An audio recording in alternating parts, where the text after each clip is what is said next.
Standing on this balcony, feeling the fog and experience the story right inside James Sunderland's head, this feels completely otherworldly. So let's talk about Silent Hill 2 Remake in VR.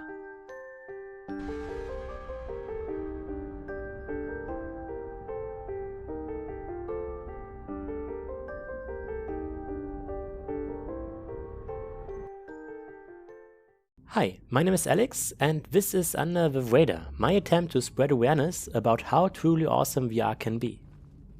About the game itself. I actually finished the game last year already, before I started this YouTube project. Because of that, I don't have a lot of original footage from my first playthrough, so I'm currently wandering around my second save file here. There are dozens of game reviews out there pointing out the greatness of the game, even in 2D. So in this essay, I want to focus entirely on the VR perspective. What makes the remake so special when played in virtual reality?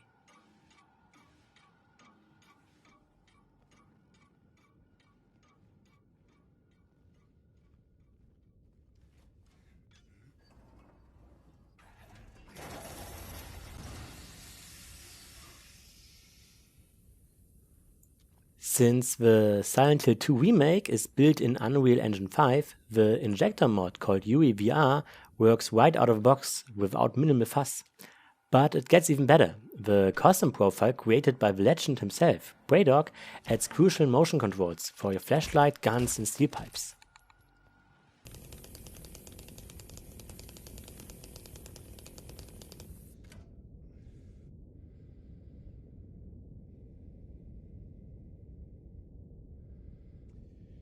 The Blooper team, the creators of the remake, even added variables in one game update to make modding the motion controls easier. Thank you for that.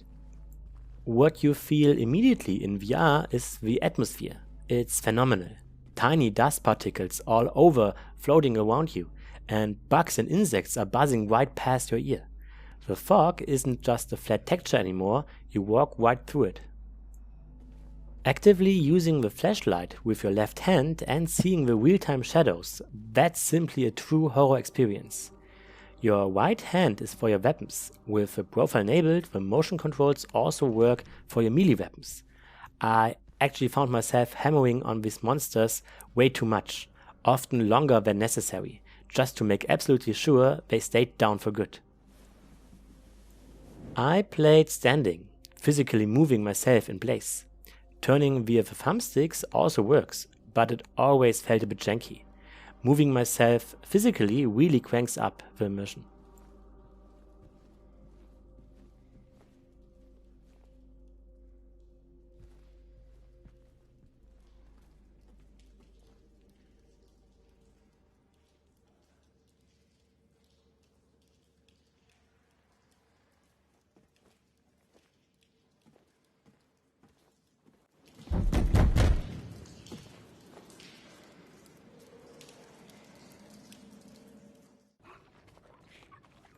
One small piece of advice for this experience. The first hour of the game, when you're on the roads of Silent Hill, felt really slow paced for me. Long, empty streets, not really knowing where to go, and the jukebox puzzle is more of a tedious fetch quest. The game and the VR experience really kicks off once you reach the Woodside Apartments.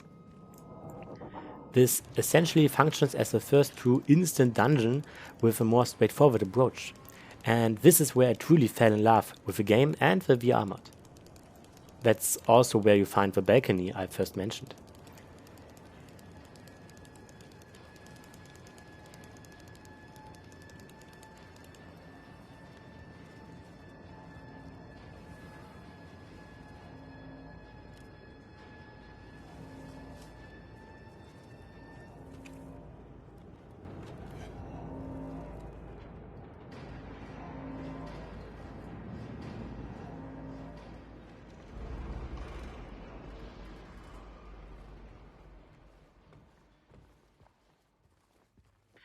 Moving from room to room, not knowing when the next jump scare is waiting, gave me multiple layers of goosebumps.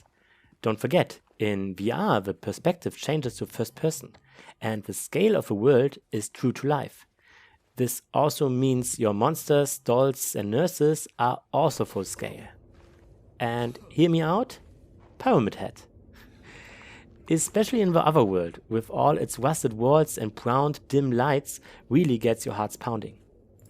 You need to be brave to step into the next room. There was one particular scene on the roof of a hospital that made me immediately jank off my headset. You probably know these commercials for VR headsets where people take off the device and have that "wow, what a thrill" expression. Yeah, that was me, but I did it 10 times faster and with a lot more sweat. It was really that intense.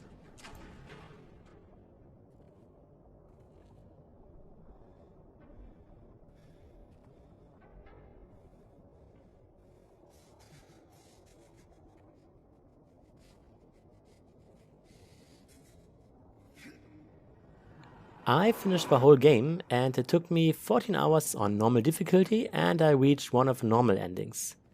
I am not sure if I fixed it, but during my playthrough last year there were 2 events that weren't doable in VR. One was a puzzle in the hospital where you had to combine an item with an object in the room, but the controls wouldn't transfer back from the menu to the game, and the other was a boat ride where I simply couldn't get any forward movement. In both cases, I started the game without the mod, pressed the relevant buttons, saved, and then continued in VR. That amounts to maybe a total playtime of 5 minutes on the flat screen. Aside from those instances, I have absolutely no idea what the keyboard and mouse controls are, and I never needed to know. The controls themselves aren't a huge learning curve, but you do need to know the inputs before setting up the headset. Since you don't have directional buttons on the Quest controller, to access your map, you have to lift your left hand next to your head until it vibrates. Then press the thumbstick in the direction. Up for the map and left and right to change weapons. Aiming works great, but in order to get the crosshair, you have to press and hold the left trigger while shooting with the right hand. And you activate your flashlight using the right A button, even though the flashlight is on your left hand. You eventually get used to it, but even though the game feels and looks like a native high-end VR game, the controls are a reminder that it's a mod. Nonetheless, all the shooting, melee and boss fights were completely manageable. The cutscenes are also in VR, with fixed cameras. Some scenes are quite good to look at if you just look straight ahead, but I did experience some graphical glitches whenever mirrors or water were present. Maybe it has something to do with the ray tracing, but since these glitches are only in the cutscenes, it wasn't a big deal. Let's talk about performance. I played this on my RTX 4090, and there are plenty of upscaling options. With DLSS on quality mode, the game runs and looks great at around 80 frames per second at ultra resolution on virtual desktop. That might not sound like a lot for a VR game, but for this psychological experience, it gives the city a very personal feel. So be aware that the mod is quite demanding on your hardware. As I mentioned before, play the mod until you get to the Woodside apartment. Since the levels there are much smaller and don't need to load as much data, performance definitely rises in these areas.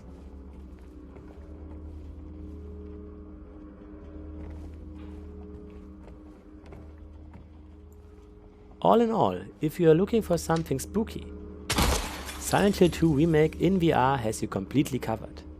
The recently released Silent Hill F also exists in VR, but currently has a works poorly rating on the Flat2VR Discord. However, they are actively working to improve the VR performance there, so maybe this will change someday soon.